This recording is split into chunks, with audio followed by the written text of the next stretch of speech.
लाई विधा। तो वो अद्भुत नजारा आपके बीच में असावरपुर में परम पूज्य लघु सम्मेद शिखर प्रणेता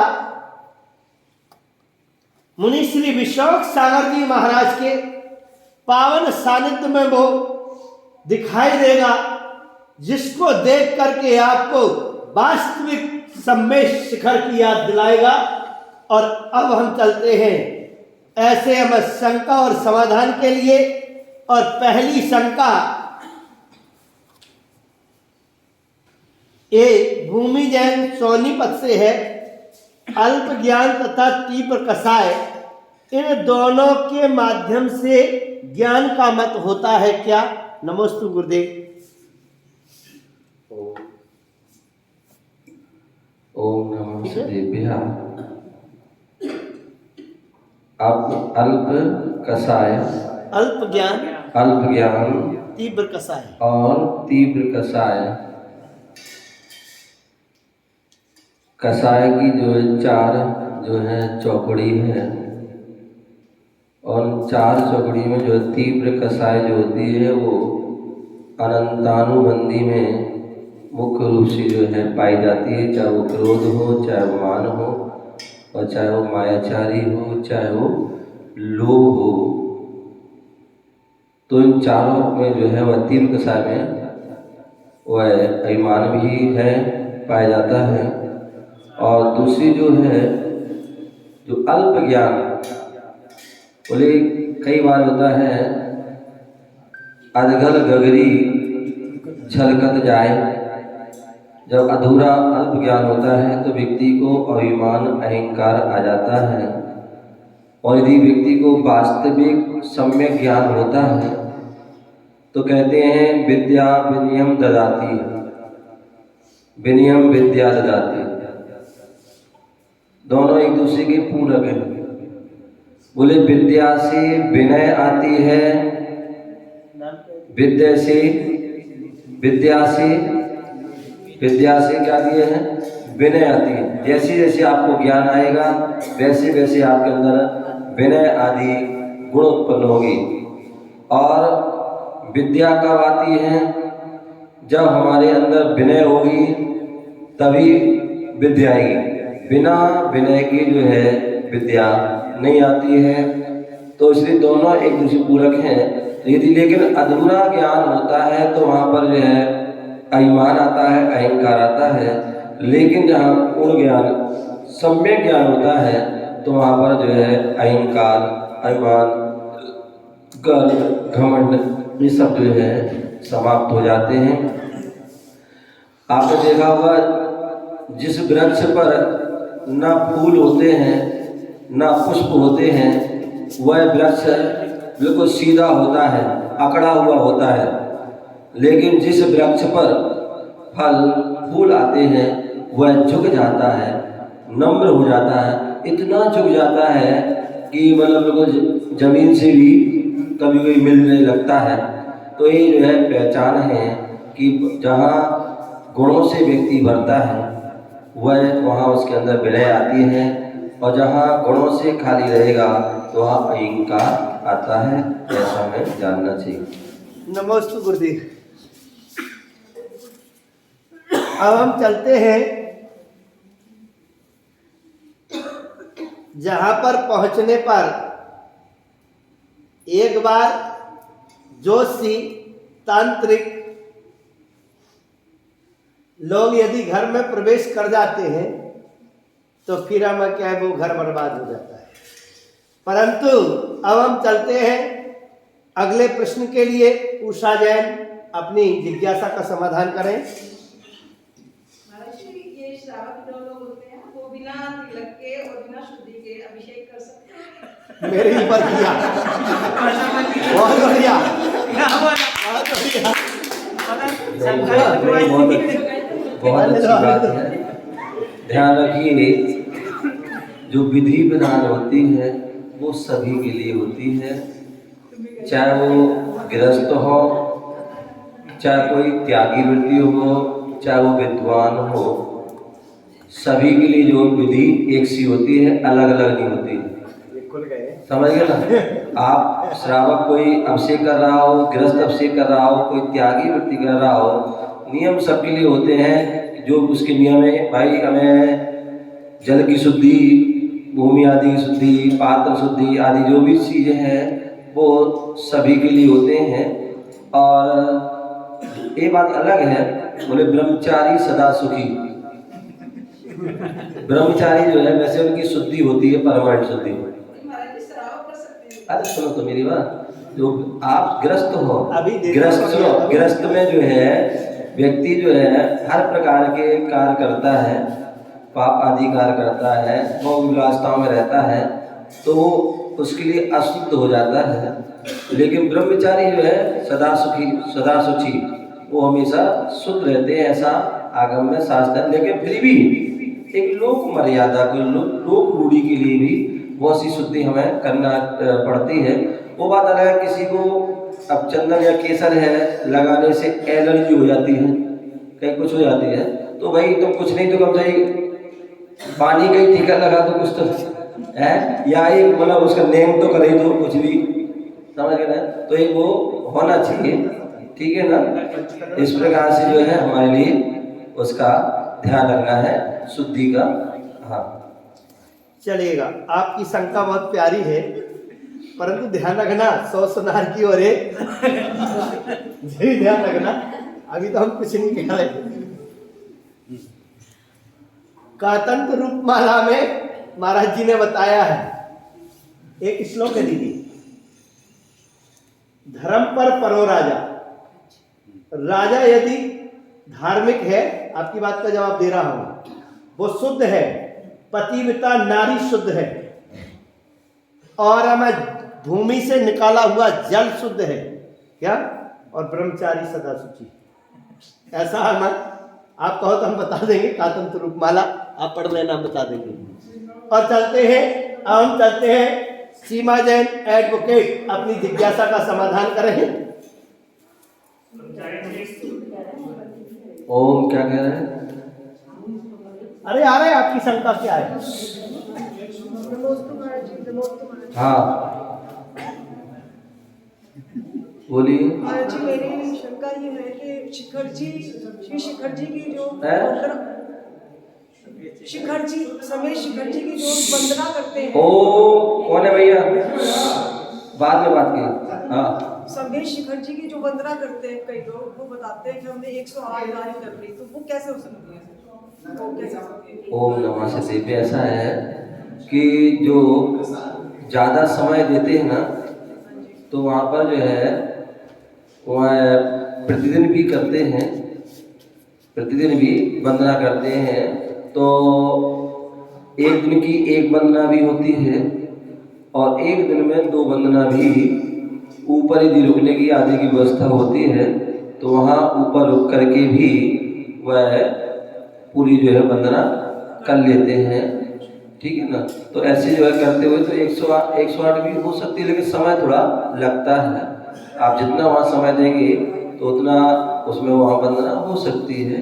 कुछ हाँ ऊपर में जो है, जैसे मालूम जी कुछ तो ऐसे नीचे से भी करते हैं, मतलब 10 साल हो गए, 5 साल हो गए, वो हर महीने जाते हैं, या महीने और 2-3 दिन करके आते हैं, ठीक है ना? तो ऐसी भी हो जाती है। बाकी वहाँ रुकने, अगर वहाँ रुकने की व्यवस्था हो जाती है तो वहाँ सुबह शाम आदि में भी हो जाती है। हम लोग जब भी 2 बार चतुर्मास हुआ वहाँ पर गुरु जी के साथ 2000 सन में भी हुआ, तो लगभग वहाँ हम लोगों ने चतुर्मास में लगभग 9 माह रहा था, और बीच बीच में जाते थे, रुक करके आते थे, तो वहाँ लगभग 45-46 बंदा उस समय की थी।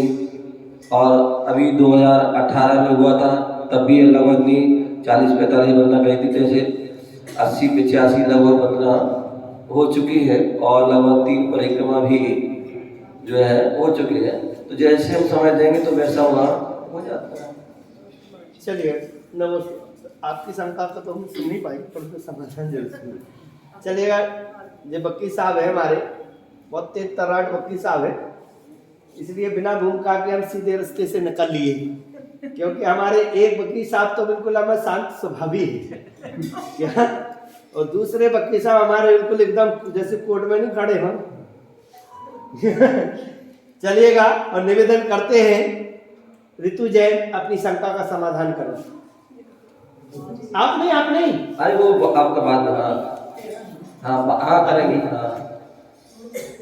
महाराज साहब, इसमें एक महिमा में लिखा हुआ है ना कि आचार्य महात्मा जी को कारागृह में डाल दिया था, 3 दिन तक उन्होंने भक्ति करी तो श्लोकों की रचना हुई। बिल्कुल। तो उन्होंने लिखित रूप में कैसे उनको लिखा कैसे? बहुत बढ़िया। आप शायद भोज या जहाँ पर लिखा है एक दो बार भी जो है बीच में फोटो आई, तो वहाँ पर जो उन्होंने उस जेल की फोटो भेजी और उस जेल की फोटो में जो दीवार थी तो पत्थर छोटे बड़े टुकड़े तो मिल ही जाते हैं, पत्थर वगैरह, क्योंकि कागज तो था नहीं ना पेन थे वहाँ पर, तो पत्थर जो है रहते थोड़े बहुत मिल जाते हैं जेलों में आदि कहीं भी। तो उस पत्थर से जो ओके जो है उसके करके उन्होंने पूरी जो है, और तुम देखते हो जेल होते हैं, जेल में क्या दीवार तो बनी है लेकिन जो है कभी प्लास्टर नहीं होता, प्लास्टर हो जाता है तो उसकी क्या होती है, पुताई नहीं होती है। वो पुताई नहीं होती है या तो उस पर जो है खोद के जो है क्या लिखा जाता है। तो ऐसा उसमें आता है कि उन्होंने जो है दीवार पर पत्थर के माध्यम से उसको पूरा उन्होंने वहाँ पर चारों तरफ उन्होंने लिखा था। ऐसी कई फोटो वगैरह उसकी वहाँ व्हाट्सएप वगैरह पर आती है रहते हैं, तो वो दीवार पे लिखा था। नमस्ते गुरुदेव। अन्नू जैन अपनी शंका का समाधान करें।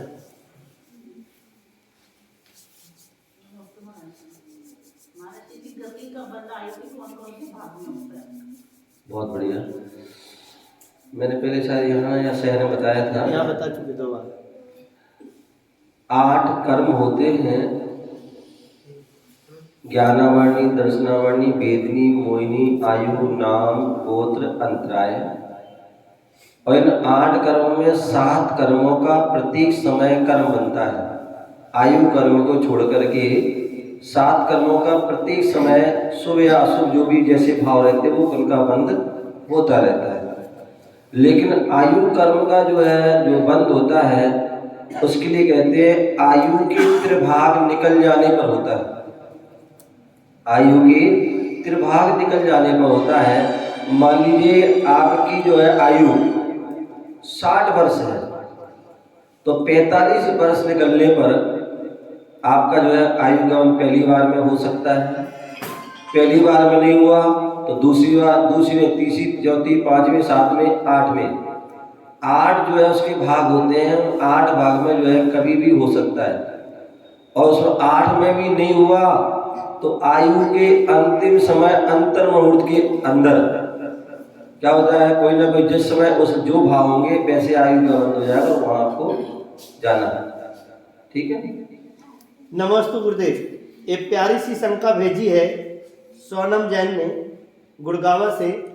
मुनि केस लॉन्च करते समय राख लगाते हैं, इसमें उद्दिष्ट दोष लगता है या नहीं लगता तो क्यों?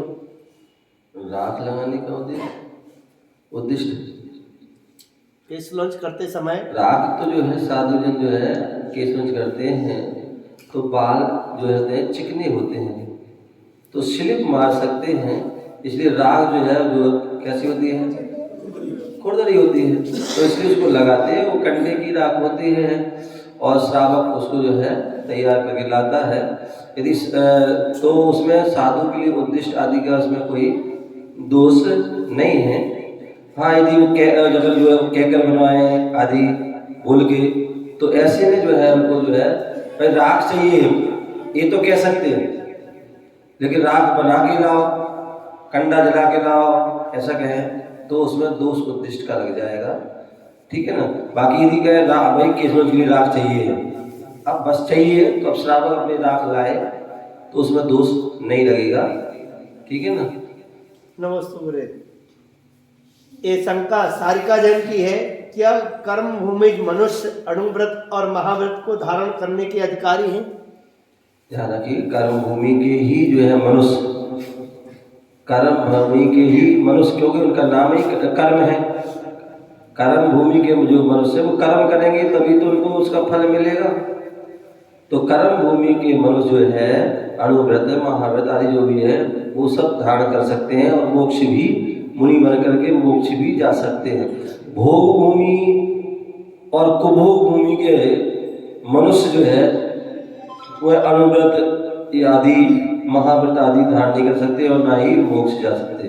केवल एक, मैं हमेशा बोलता हूँ, प्रश्न करता हूँ, मैं एक प्रश्न गुरु भक्ति में करता हूँ कि बताइए मोक्ष का मार्केट कहाँ है? मोक्ष का मार्केट कहाँ है? तो लोग बोलते हैं महाराज गुरु के दरबार में, पर भगवान के दरबार में, संयम धारण करने पर, ये करने पर। तो ध्यान रखिए मोक्ष का मार्केट है तो वो कर्म भूमि है, क्योंकि कर्म भूमि से ही मोक्ष मिलता है, अन्य किसी भूमि से मोक्ष मिलने वाला नहीं। ठीक है ना? तो मोक्ष का मार्ग कहाँ है? कर्म भूमि में। मोक्ष चाहिए तो कर्म भूमि में जाओ और वहां पर आपको मोक्ष मिल सकता है। ठीक है ना? नमोस्तु गुरुदेव। अगली शंका है, परिसय जय के अभाव में भी कदाचित मुनित्व रहता है। ओम नमः सिद्धेभ्यः। हमारे यहाँ 2 प्रकार के मुनियों के वर्णन कहा है। एक द्रवलिंगी और एक भाव सहित द्रवलिंगी। एक भाव से रहित द्रवलिंगी और एक भाव से सहित द्रवलिंगी। तो बोले मोक्ष किसको मिलता है?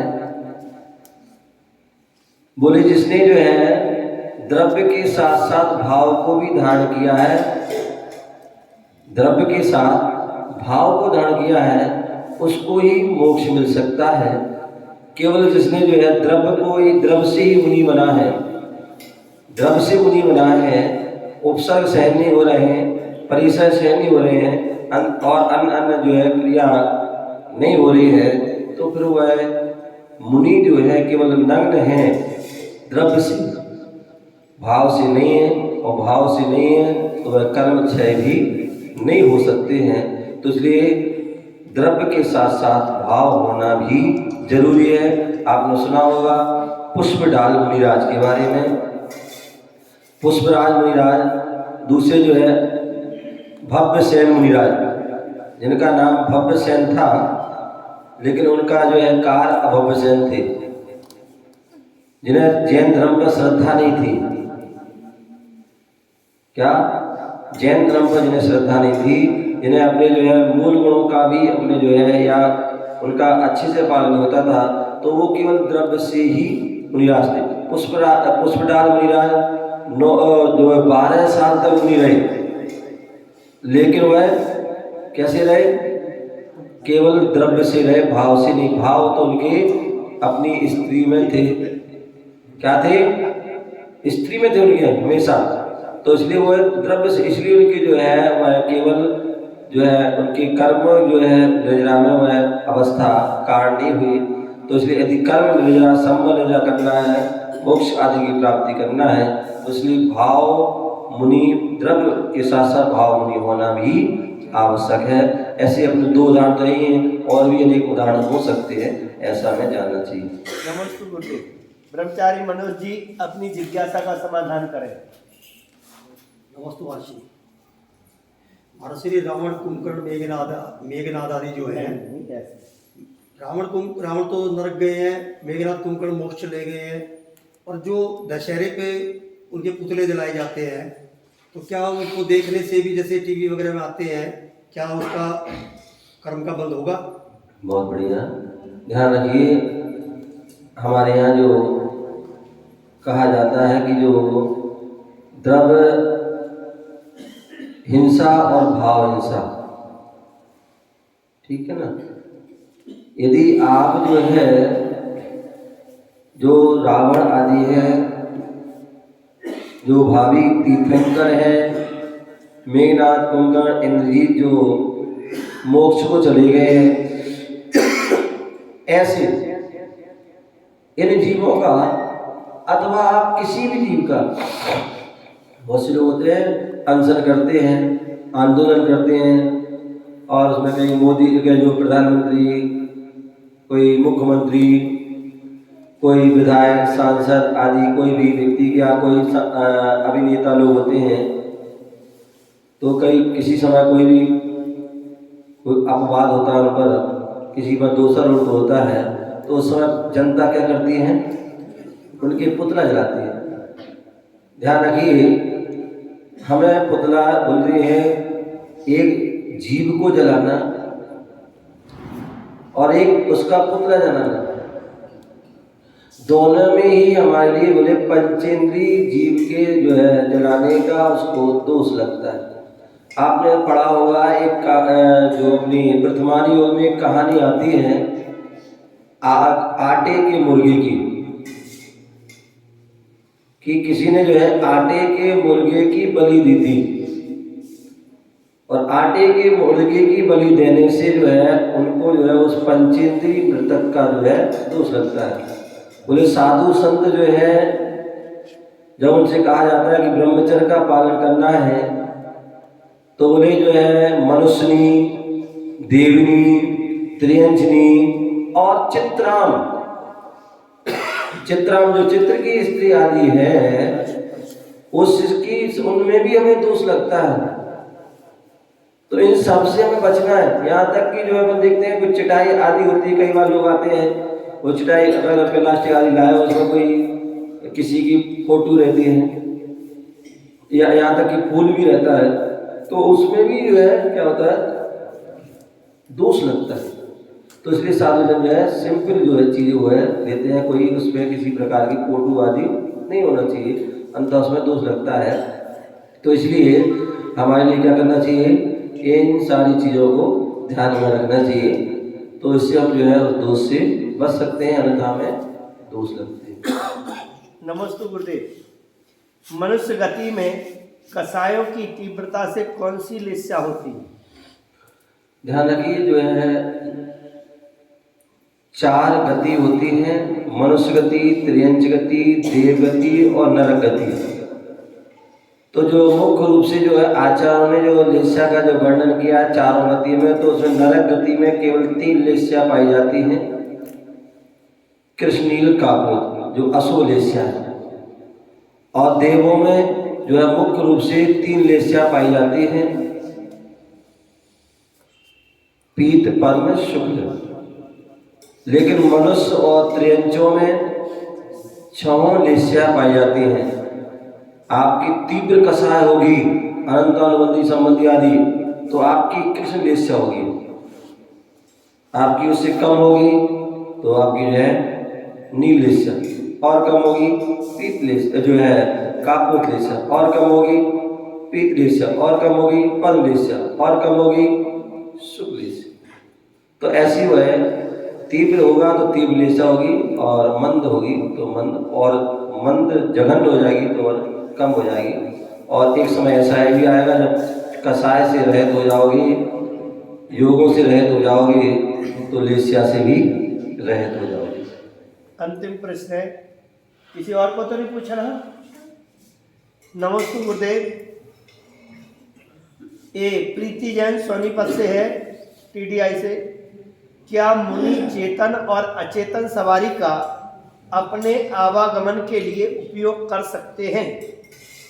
ध्यान रखिए, साधु जो है वाहन का त्यागी होते हैं, वो किसी प्रकार के जो है निर्गंध मुनिराज किसी प्रकार के वाहन का उपयोग नहीं करते हैं। यदि उपयोग करते हैं तो उनके जो है अहिंसा, महाव्रत आदि का, ईर्ष्या समिति आदि का जो है पालन नहीं हो सकता है। हाँ, वो बात अलग है कि कोई जो समाधि के जो अग्रसर हैं, जिन्होंने समाधि आदि धारण कर रखी है, या किसी जो है और भी अनेक प्रकार की अशक्य अवस्था उपस्थित होने पर, कोई इमरजेंसी, कोई बीमारी आने पर, ऐसे में डोली का जो विधान है कि साधुजन जो है डोली का, या जो भी वर्तमान में हाथ ठेला है या व्हील चेयर है। जैसे व्हील चेयर दोष है, उसका दोष प्राश्चित सब, चाहे वो कुछ भी चीज़ का प्राश्चित देते हैं। तो वर्तमान ये चीज़ चल रही है। बाकी जो है अन्य किसी प्रकार का जो है वाहन का वह प्रयोग नहीं कर सकते हैं मुनिराज। छुल्लक जी ये जो है या छुल्ली का है या ब्रह्मचारी या ब्रह्मचारिणी है, वो गाड़ी आदि का जो है प्रयोग करते हैं। हालांकि छुल्लक छुल्लिका को भी विशेष परिस्थिति छूट है, लेकिन उसका भी प्रायश्चित है। तो इस प्रकार से हमें उसको जानना चाहिए। ऋतु चलेगा। अब चलते हैं हमारे वकील साहब के पास। और ये थोड़े से वकील साहब थोड़े अच्छे हैं क्या? अरे नहीं नहीं नहीं नहीं नहीं, आप वकील साहब नहीं हो, आप तो प्रोफेसर हो, गड़बड़ कर रहे हो। अरे गला खराब कोर्ट में थोड़ी बोल के आए हम। हाँ, और निवेदन करते हैं ऋतु एडवोकेट से कि आप अपनी जिज्ञासा का समाधान करें। माता जी सबसे सुखी कौन? ये तो हमने कल पूछ ही लिया। नहीं चलिए, बहुत सुंदर। सबसे सुखी जो है बोले वो हमारे सिद्ध भगवान है, क्योंकि वह आठों कर्मों से रहित हो चुके हैं, 8 गुणों से वह संपन्न हो चुके हैं, संसार से अतीत हो चुके हैं, समझ गए ना, और निष्कर्म आदि हो चुके हैं। तो ऐसे वह सिद्ध भगवान अनंत सुख के वह धारी हैं। और दूसरी अपेक्षा से अनंत भगवान भी, सिद्ध भगवान तो हैं ही और अनंत भगवान भी, क्योंकि उन्होंने भी 4 जो घातिया कर्म हैं जिससे हमें दुख प्राप्त होते हैं, ऐसे उन घातिया कर्मों से भी वह रहित हो चुके हैं और 4 अनंत चतुष्टय को वह प्राप्त उन्होंने कर लिया है। तो ऐसे जो है वह अनंत भगवान भी अनंत सुख के वह धारी हैं। बाकी जो जितने भी जीव हैं वो सुख नहीं, सुखाभास, सुख कम है, दुख जो है उनके पास अपार है। ऐसा हमें जानना चाहिए और हमें अनंत सुख की प्राप्ति के लिए उपाय हमें करना चाहिए। मोक्ष मार्ग की ओर कदम बढ़ाना चाहिए, क्योंकि बिना मोक्ष मार्ग को धारण किए, बिना मोक्ष मार्ग को धारण किए, बिना मुनि बने उस सुख की प्राप्ति होने वाली नहीं है। और अगला क्वेश्चन है, प्रोफेसर रोमिला जी अपनी जिज्ञासा का समाधान करें। भाई बैठा दिया था, पंगा थोड़ी लेना है। नमस्तु नमस्तु नमस्तु। मेरा प्रश्न ये है कि ऐसा मुझे सपना दिखा कि मैं मंदिर में झाड़ू लगा रही हूँ, इस सपने का अर्थ क्या है? बहुत अच्छा। मंदिर की जो है मतलब मंदिर में झाड़ू लगाना और गुरु के स्थान पर झाड़ू आदि करना, ये भी एक हमारी सेवा है, भैया बढ़ती है। बोले जो है 16 कारण भावनाओं में एक भैया वृत्ति भावना है, जो निस्दिन भैया वृत्ति करैया, सो निश्चय से भव तीर तरैया। भगवान अरहंत भक्ति एक है। अरहंत भक्ति का अर्थ क्या है? केवल भगवान की पूजा कर लेना ही अरहंत भक्ति नहीं है। मंदिर की जो व्यवस्था अब यदि सहभागी बनना, चाहे वो झाड़ू हो, चाहे पोछा हो, चाहे बर्तन सफाई हो, कुछ भी हो, चाहे मंदिर बनवाना आदि, किसी प्रकार की कोई बात हो, तो ये इन सारी क्रियाओं में यदि हम सहभागी हैं तो वो भी एक क्या है? अनंत भक्ति है, वो भी एक भैया वृत्ति है। और ऐसा करते तो निश्चित से हमें 37 पुण्य का अर्जन होता है। अब वो बात अलग है, आज हम लोग प्रमादी हो गए हैं, नौकर रख ली हमने, माली रख दिया है। अन्यथा क्या होता था व्यक्ति, मैं याद है कई बार हम लोग कई मंदिरों में देखा है कि व्यक्ति भक्त लोग ही मंदिर की सफाई करते हैं, मंदिर की जो पोछा झाड़ू पोछा आदि करते हैं, और दूसरे जो पूजा करते हैं तो अपने हाथ से द्रव्य धोते हैं, और द्रव्य पूजा करने के बाद अपनी सारी जो है बर्तन आदि भी जो है साफ करते हैं। धोती दुपट्टे आदि हैं वो उनको भी धो करके अपने स्वयं डालते हैं। तो ये सारी क्रिया जितनी आप स्वयं करोगे तो उसका में हम ही को उसका पुण्य मिलेगा। और जितना तुम माली आदि से कराओगे तो तुम्हारा उतना पुण्य घटता चला जाएगा। मानो अरे हम तो पूजा करके आए, पूरी भाव से करके आए, 100% पुण्य मिलना चाहिए, वो मिला तो मैं 10% ही, क्योंकि आपने किया क्या है? उठाई द्रव, वहां की उठाई द्रव, उस पर धर दी, बस यही तो किया, आपने कुछ किया नहीं, तो इसलिए आपको पुण्य भी इतनी मिलेगा। और यदि पूरा आप करेंगे सारे कार्य तो निश्चित ही हमें वो मिलेगा। तो आप वही, आपका कितना सौभाग्यशाली, आपने सबने देखा है कि मंदिर में जो है झाड़ू लगा रहे हैं, एक आदमी ऐसा काम कर भी दे देना संडे वनडे को नहीं अच्छी बात। तो इससे आपने सबका साथ हमें बताया, आप बताए हम लोग जो है भिंड में थे, ब्रह्मचर्य अवस्था में था मैं, और पूरा गुरु जी का आचार्य गुरुदेव विराट साहब महाराज का संघ बैठा हुआ था, और वहाँ पर जो है एक जयप्रकाश जैन रज्जू भैया हैं, उनका सोने चांदी का काम है। तो एक दिन वो आए, शायद आचार्य जी आहार के बाद बैठे हुए थे ना, और आए और वो बोले महाराज जी, उन्हें श्रीफल चढ़ाया और वैसे मतलब नमस्ते किया और बैठे, बोले महाराज आज मैंने बहुत अच्छा सपना देखा। बोले क्या देखा भैया? बोले आचार्य जी मैंने आज सपना देखा कि मैं पूरे संघ को लेकर के संबित शिखर की वंदना कर रहा हूँ, पूरे शिखर की वंदना कर रहा हूँ, संघ के साथ वंदना कर रहा हूँ। तो आचार्य ने कहा भैया रज्जू भैया, आप सपने में ही ये देखोगे कि साक्षात देखोगे? तो वो चुपचाप हो गए और वो सीधे घर गए, और घर में अपनी जो भी सलाह करी और तुरंत एक नारियल लेके आ गए, और उन्होंने गुरु जी के लिए श्रीफल की चढ़ाया। बोले गुरुदेव, जो मैंने सपने देखा है वो मुझे साकार करने का मुझे आशीर्वाद दें। बोले मजबूत? हाँ। बोले आचार्य का मजबूत है? बिल्कुल बिल्कुल, आप तो बस आशीर्वाद दो, बस आप क्या। और क्या हुआ वास्तविकता में, उन्होंने जो है श्रीफल चढ़ाया और आचार्य ने आशीर्वाद दिया, और यात्रा शुरू भी नहीं हो पाई, और उनके लिए जो यात्रा का फायदा मिल गया। फायदा क्या मिल गया? जो उनके जो है कुछ भी जो भी पैसा में रुके हुए थे वो आ गए, और जब यात्रा हुई तो जितना खर्चा हुआ उससे डबल उनके पास उसका लाभ और हो गया। फिर उन्होंने कहा गुरु जी मैं दूसरी यात्रा का आशीर्वाद। तो फिर आचार्य ने उनको जो है कहा ठीक है जो भी है, श्रवण बुला दी। तो ऐसे कहने का तात्पर्य ऐसा जो है एक पवित्र भाव का ही प्रभाव होता है। यदि आपने स्वप्न कोई भी अच्छा देखा है तो उस स्वप्न को जो है सार्थक करने का हमें प्रयास करना चाहिए। ओम नमः सिद्धेश्वराय। हाँ भैया क्या बोल रहे हैं?